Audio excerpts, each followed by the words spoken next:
स्थानीय पवनें क्या होती हैं? किसी विशेष स्थान पर ये चलती हैं। जैसे हमने देखा कि मान लो भारत में हम देखते हैं लू चलती है, तो लू जो है वो भारत की विशेषता है, या ऐसा बोल सकते हैं कि इन पवनों को भारत में लू कहा जाता है। ठीक है, तो स्थानीय पवनें जो किसी स्थानीय दशा के कारण या स्थानीय परिस्थितियों के कारण उत्पन्न होती हैं और उसी पर्टिकुलर स्थान पर चलती हैं और वहाँ की जलवायु को प्रभावित करती हैं, तो उन्हें हम कहते हैं स्थानीय पवनें। सबसे पहले हमने स्थायी पवनें पढ़ी थी। स्थायी पवनें इससे पहले वाले लेक्चर में हमने पढ़ी थी, जिसमें हमने 3 मुख्य पवनें पढ़ी थी, पूर्वा पवनें, है ना, पछुआ पवनें और इसके अलावा ध्रुवीय पवनें। फिर आज हम बात कर रहे हैं किसकी? सामयिक पवनों की, और अब हम पढ़ रहे हैं स्थानीय पवनें। स्थानीय पवनों से एग्जाम में प्रश्न आता है और आ भी सकता है, इंपॉर्टेंट है। सबसे पहले इसमें पढ़ रहे हैं हम चिनूक। चिनूक जो पवन है ये चलती है उत्तरी अमेरिका में। उत्तरी अमेरिका के पश्चिमी तट पर यहाँ पर स्थित है रॉकीज। जो ये रॉकीज पर्वत है, इस रॉकीज पर्वत पे कुछ पवनें जो हैं यहाँ से चढ़ती हैं। कहाँ से? इसके पश्चिमी तट से। और पश्चिमी तट से ये बहुत सारी क्या करती हैं? आर्द्रता लेकर आती है, क्योंकि यहाँ पे प्रशांत महासागर है, तो प्रशांत महासागर से आर्द्रता लेके चढ़ती है। लेकिन जब इस पर्वत से ये नीचे उतरती हैं तो ज़्यादातर बारिश तो पर्वत पे चढ़ते टाइम कर देती है। किसी भी पर्वत पे जब कोई पवन चढ़ती है तो यहाँ पर खूब सारी बारिश करती है, क्योंकि चढ़ते टाइम क्या है, जैसे जैसे ऊपर जाते हैं तो तापमान घटता जाता है। तापमान घटने के कारण क्या होता है? संघनन हो जाता है, और संघनन के कारण बारिश हो जाती है। जब ये पवनें नीचे उतरती हैं तो एक तो जैसे जैसे नीचे आती है तापमान बढ़ता जाता है, तो संघनन तो होता नहीं है, और ये पवनें जनरली आर्द्रता अपनी यहीं पर खो चुकी होती हैं, तो गर्म और शुष्क होती हैं ये पवनें। ठीक है, तो जैसे ये रॉकीज के नीचे उतरती हैं तो ये पवनें कैसी हो जाती हैं? ये पवनें हो जाती हैं गर्म और शुष्क। और जब ये गर्म और शुष्क हो जाती हैं तो यहाँ पर जो बर्फ जमी होती है, क्योंकि ये पवनें चलती हैं शीत ऋतु में, जब ठंड की ऋतु होती है अमेरिका में, ये तब चलती हैं। इस जो जगह है अमेरिका में, इसे बोलते हैं प्रेरी का मैदान। यहाँ पे घास के मैदान पाए जाते हैं जिन्हें कहा जाता है प्रेरी। ठीक है, यहाँ पर ये पवनें पहुँचती हैं और यहाँ पे ऑलरेडी क्या होती है? बर्फ जमी होती है। तो ये क्या करती है? ये पवनें क्योंकि गर्म और शुष्क होती हैं तो इस बर्फ को खत्म कर देती है, पिघला देती हैं। इसलिए इन्हें क्या कहा जाता है? इनको हिमभक्षी भी कहा जाता है, स्नो ईटर, हिमभक्षी। ठीक है, हिमभक्षी कहा जाता है, स्नो ईटर। और इसकी वजह से ये क्या है, यहाँ पर ये जो प्रेरी का मैदान है ये वर्ष भर हरा रहता है, क्योंकि यहाँ की बर्फ पिघल जाती है, तो यहाँ पे आराम से पेड़ पौधे और यहाँ की जो लोग हैं वो थोड़ा अच्छा महसूस करते हैं। तो ये इससे क्या क्या क्वेश्चन आ सकते हैं कि चिनूक पहली तो कैसी पवन है? तो गर्म पवन है ना। 2 तरह के सवाल आते हैं, गर्म और ठंडी। तो आपको ऑप्शन में दिया सकता है निम्न में से कौन सी एक गर्म पवन नहीं है या ठंडी पवन नहीं है। तो ये कैसी है? गर्म पवन है चिनूक। कहाँ चलती है? उत्तरी अमेरिका में चलती है। उत्तरी अमेरिका में भी कहाँ चलती है? रॉकीज जो पर्वत है उसके पूर्वी ढाल पर चलती है। रॉकीज पर्वत के पूर्वी ढाल पर उतरते टाइम चलती है। ठीक है, चढ़ते टाइम तो आर्द्रता करती है, तो खूब बारिश करती हैं पवनें। तो रॉकीज के पूर्वी ढाल पर। और इनकी खास बात क्या है कि इनको हिमभक्षी यानी कि स्नो ईटर कहा जाता है, क्योंकि यहाँ की बर्फ को पिघला देती हैं। ठीक है, अगली देखते हैं हम फॉन। फॉन क्या होती हैं? फॉन चलती हैं यूरोप में। जैसे यहाँ पे यूरोप में आल्प्स पर्वत स्थित है, इस जगह पर आल्प्स पर्वत स्थित है, तो वही यहाँ से पवनें चलती हैं। ये है भूमध्य सागर।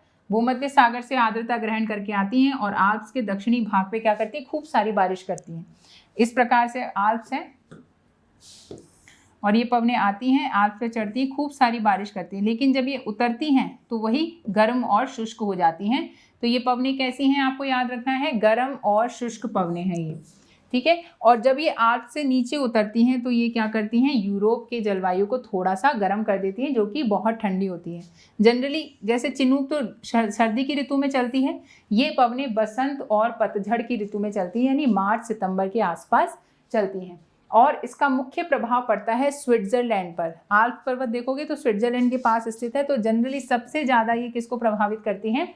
यूरोप में स्विट्जरलैंड देश को प्रभावित करती हैं। और आल्प्स के उत्तरी ढाल पे चलती हैं। दक्षिणी ढाल पे तो वर्षा करती हैं, उत्तरी ढाल पे ये क्या करती हैं? गर्म और शुष्क हो जाती हैं। तो ये हैं फॉन पवनें, कहाँ पे चलती हैं? यूरोप में गर्म और शुष्क पवनें हैं, आल्प्स के उत्तरी ढाल पे चलती हैं, स्विट्जरलैंड को सबसे ज़्यादा प्रभावित करती हैं। और ऋतु याद करना इतना इम्पॉर्टेंट नहीं है। अगले प्रकार की पवनें हैं सिरक्को। सिरक्को बहुत ही इम्पॉर्टेंट है, पहले इसकी लोकेशन आपको दिखाती हूँ। सिरक्को जो पवन है ये अगर देखेंगे तो अफ्रीका है, और ये अफ्रीका में सहारा मरुस्थल है। तो सहारा जो मरुस्थल है यहाँ से ये पवनें उठती हैं, क्योंकि सहारा मरुस्थल है, यहाँ पे क्या बनेगा? गर्मी बहुत ज़्यादा रहेगी, तो यहाँ से पवनें चलना शुरू होती हैं। लेकिन यहाँ पे जनरली क्या है, 30 डिग्री वो है हाई प्रेशर बेल्ट, क्योंकि अगर देखिए अफ्रीका के उत्तरी भाग से लगभग यहाँ से जाती है कर्क रेखा, तो 30 डिग्री का क्षेत्र यानी हाई प्रेशर का जोन है, और हाई प्रेशर से लो प्रेशर की ओर हवाएं चलती हैं। तो यहाँ से उत्तर की ओर पछुआ पवनें चल रही हैं, और नीचे की ओर क्या चल रही हैं? पूर्वा पवनें चल रही हैं। ठीक है, तो जो पछुआ पवनें चलती हैं ये क्या करती हैं? ये सहारा की मृदा को उड़ा के ले जाती हैं। सहारा की मिट्टी उड़ती है और सहारा से हवा चलती है, और फिर क्या करती हैं? ये यहाँ से भूमध्य सागर से जल ग्रहण कर लेती है। भूमध्य सागर से जल ग्रहण कर लेती है तो ये आर्द्र हो जाती हैं, और इसके बाद पहुँचती हैं इटली, और यहाँ पे क्या कर देती है? खूब सारी बारिश कर देती हैं। कौन सी पवनें? सिरक्को की बात कर रहे हैं। सिरक्को पवनें कहाँ से उठ रही है? सहारा के मरुस्थल से। सहारा के मरुस्थल से क्यों उठ रही है? क्योंकि यहाँ पे हाई प्रेशर है। हाई प्रेशर से लो प्रेशर की ओर हवाएं चलती हैं। तो हाई प्रेशर से उपध्रुवीय निम्न वायुदाब पेटी की ओर हवा चलेगी, और इसके अलावा कहाँ की ओर हवा चलेगी? 0 डिग्री यानी विषुवत रेखीय निम्न वायुदाब की ओर। तो जब ये पवनें चल रही है पछुआ पवनें, तो पछुआ पवनें चलते टाइम भूमध्य सागर से आर्द्रता ग्रहण कर लेती हैं और वर्षा करती हैं इटली में। अब जो सहारा की मृदा है वो थोड़ी सी लाल है, तो यहाँ पे जब बारिश होती है इटली में तो लाल रंग की बारिश होती है, तो इसे बोला जाता है ब्लड रेन, यानी रक्त वर्षा। रक्त की वर्षा हो रही है, खून की वर्षा हो रही है। तो ये सिरक्को की खास बातें हैं, एग्जाम में पूछी जाती हैं। सबसे पहली गर्म है, रेगिस्तानी है, तो गर्म, शुष्क और रेत से भरी ये पवनें हैं। ठीक है, सहारा के रेगिस्तान से उत्तर दिशा की ओर चलती है, भूमध्य सागर की ओर। ठीक है, इसकी दिशा क्या है? उत्तर की ओर, सहारा के रेगिस्तान से उठती है। जनरली इटली और स्पेन में ये बारिश करती हैं, जो कि भूमध्य सागर के तट पर स्थित हैं। फिर लाल रेत के साथ वर्षा करती हैं, क्योंकि इनका कलर क्या होता है? लाल होता है, तो लाल रेत के साथ ही वर्षा करती हैं, और इस कारण इस वर्षा को क्या कहा जाता है? इस वर्षा को कहा जाता है रक्त वर्षा।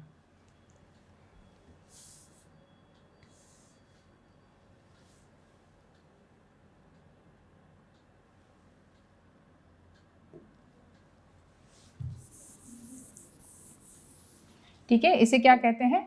रक्त वर्षा यानी ब्लड रेन, यानी खून की बारिश भी कहते हैं। पूछा जाता है अक्सर, ये पूछा जा सकता है कि ब्लड रेन कहाँ होती है? तो इटली और स्पेन में होती है। किसके कारण होती है? सिरक्को पवनों के कारण होती है। क्यों होती है? मृदा का रंग लाल होता है। इटली में इसको इसके अलग अलग नाम हैं अलग अलग जगह पर। इटली में इसको सिरक्को बोलते हैं। ठीक है, इटली में जहाँ पर ये रक्त वर्षा करती है इसको सिरक्को बोलते हैं। सहारा में सिमूम बोलते हैं, यानी अफ्रीका के जो सहारा मरुस्थल है वहाँ पे इसका नाम है सिमूम। जो अफ्रीका के भूमध्य सागर से सटे हुए देश हैं, जैसे लीबिया में इसका नाम है गिबली, ट्यूनीशिया में इसका नाम है चिली, और स्पेन जो है, स्पेन में इसका नाम है लेवेश। तो इसका अलग अलग नाम है, आपसे पूछे जा सकते हैं, आपको याद रखना है। इटली में सिरक्को और स्पेन में लेवेश, ये तो याद रखना है। ये तो हो गए यूरोप के देश, इटली और स्पेन जहाँ पे बारिश करती है। इटली में सिरक्को और स्पेन में लेवेश। सहारा में इसका नाम है सिमूम, जहाँ से चलना शुरू करती है। ट्यूनीशिया में इसको चिली बोलते हैं, और लीबिया में इसको गिबली बोलते हैं। ठीक है, तो ये हो गई हमारी सिरक्को पवन। आप ये देख सकते हो, इस डायग्राम में सिरक्को को दिखाया हुआ है।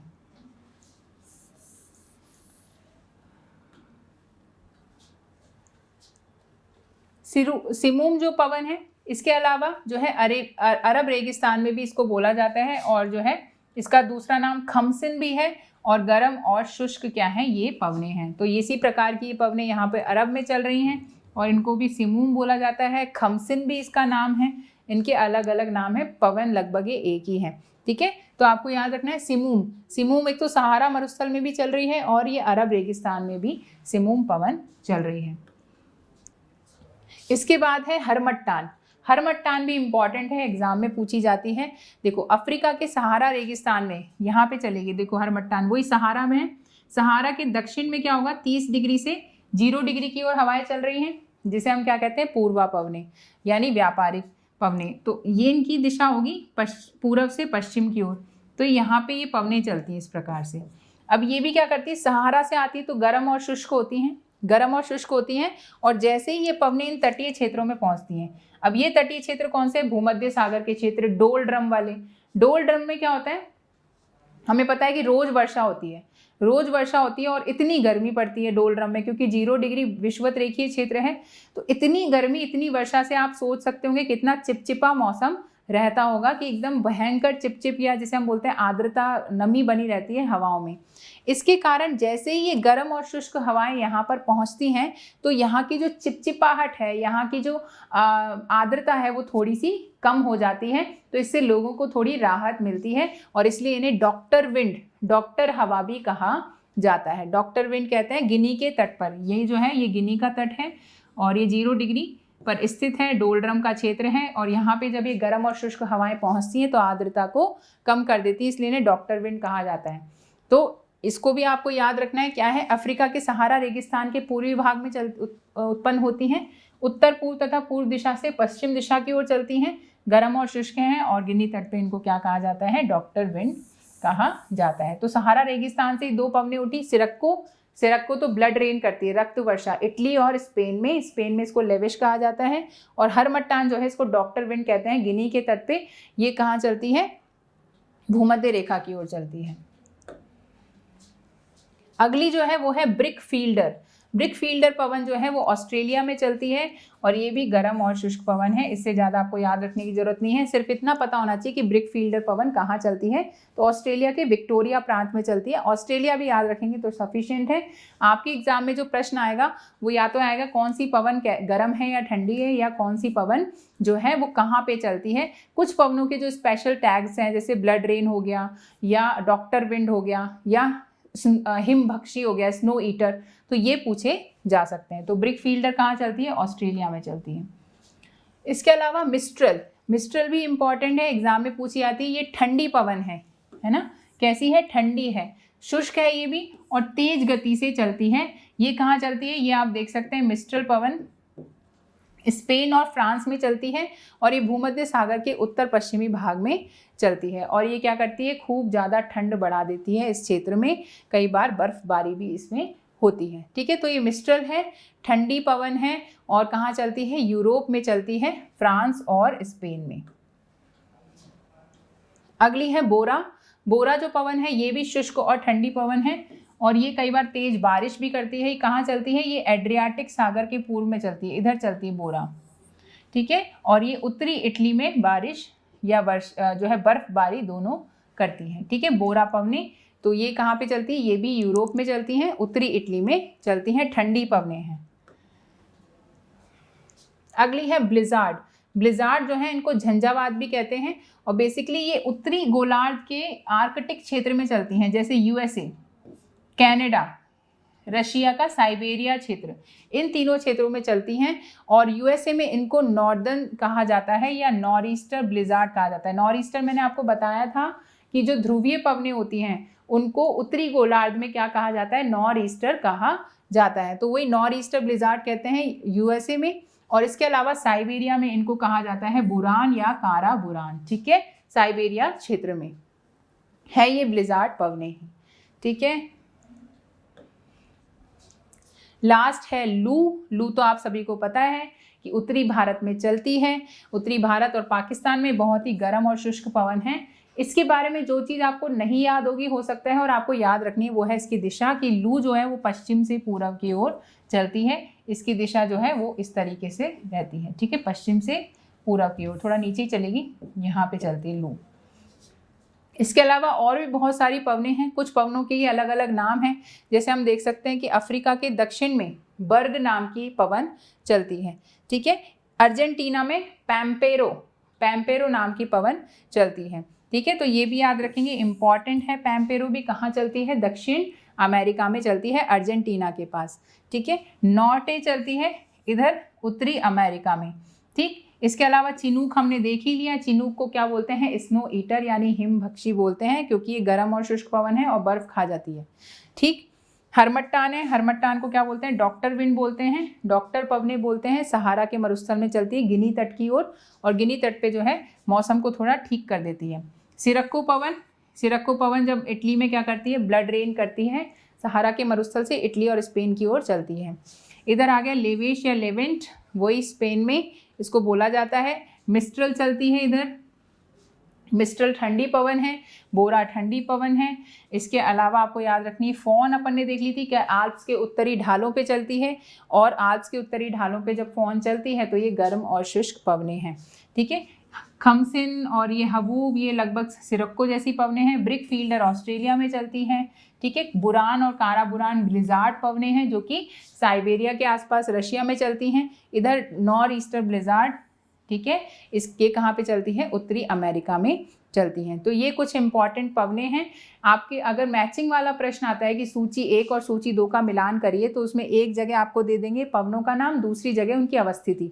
तो आपसे ये ही, इससे ज़्यादा मेरे को नहीं लगता कि स्थानीय पवनों से प्रश्न आएंगे। ये इंपॉर्टेंट हैं, इनको आप मैप के थ्रू याद करिए। अपने पास वही, जैसे मैंने आपको पहले तरीका बताया था कि मार्केट से कुछ खाली मैप्स ले आइए, उन खाली मैप्स पर इनको ड्रॉ कर लीजिए कलरफुल पेन से, गर्म को लाल से और ठंडी को नीली से, और इससे आपको इजीली इनके नाम भी याद हो जाएंगे। ठीक है। तो आप ये जो है एटलस ला सकते हैं, या फिर अपने मार्केट से खाली मैप ले आइए, उन मैप पर बना बना के अपने कमरे की दीवार पर चिपका लीजिए। इससे आपको इनको याद करने में थोड़ी आसानी रहेगी।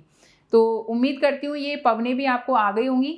3 प्रकार की पवनें हमने पढ़ी थी। स्थायी पवन जो 3 प्रकार की होती है, या बेसिकली 4 प्रकार की होती है। विषुवतीय पछुआ पवन, फिर पूर्वा पवन जिसे व्यापारिक पवन हमने कहा था, उसके बाद पछुआ पवन हो गई, और लास्ट में आती हैं ध्रुवीय पवनें। उसमें भी हमने कुछ चीज़ें इंपॉर्टेंट पढ़ी थी, जैसे चीकती 60, प्रचंड 50, गरजती 40, नॉर ईस्टर, है ना। अश्व अक्षांश हमने पढ़ा था जब वायुदा पेटियाँ पढ़ी थी। ठीक। तो ये कुछ इंपॉर्टेंट है, इनसे हटके जो है अलग से प्रश्न आते हैं। इसके अलावा जब हमने स्थायी पवनें पढ़ी थी, फिर हमने सामयिक पवनें पढ़ी थी। उसमें हमने देखा सबसे पहले मानसूनी पवनें, मानसूनी पवनों की उत्पत्ति की संकल्पना हमने देखी, तापीय संकल्पना देखी, गतिक संकल्पना देखी, और इसके अलावा जो है हमने साथ में जो मॉडर्न आधुनिक जो संकल्पना है जेट स्ट्रीम वाली पी कोटेश्वरम की, वो भी देखी थी। ठीक है। फिर उसके बाद हमने स्थल समीर, सागरी समीर, पर्वतीय समीर, घाटी समीर देखे थे, और फिर कुछ स्थानीय समीर पर जो पवनें हैं उनके नाम देखे थे, जो हमने ये सारी पढ़ी हैं। यहीं से मेरे हिसाब से इसके अलावा इस चैप्टर से प्रश्न बाहर नहीं जाना चाहिए। उम्मीद करती हूँ आपको ये चैप्टर समझ में आ गया होगा, ये क्लास अच्छी लगी होंगी। ये क्लासेस आपको अच्छी लग रही हैं तो आप कोचिंग वाले ऐप के बारे में औरों को भी बताइए, उनको भी बताइए इन अच्छी क्लासेस के बारे में। आपके कोई सुझाव है तो आप हमें भी दे सकते हैं। इसके अलावा यूट्यूब चैनल पे भी आप हमसे इंटरेक्ट कर सकते हैं, वहाँ पे जो क्लासेस होती हैं उनको आप अटेंड करिए, उनसे फ़ायदा लीजिए। इसके अलावा जो है आप YouTube चैनल के बारे में भी लोगों को बता सकते हैं, क्लासेस को शेयर करके व्हाट्सएप, फेसबुक, टेलीग्राम, इंस्टाग्राम पे। और चैनल को सब्सक्राइब अभी तक नहीं किया है तो वो तो ऑब्वियसली सब्सक्राइब कर लीजिए। ये बहुत ही इंपॉर्टेंट चल रहा है वायुमंडल वाला लेक्चर्स, तो इनको ज़रूर से अटेंड कीजिए, अच्छे से अटेंड कीजिए, बार बार देखिए और इनके नोट्स बना लीजिए, और कोचिंग वाले जो हैं उनके साथ जुड़े रहिए। Thank you very much, bye bye.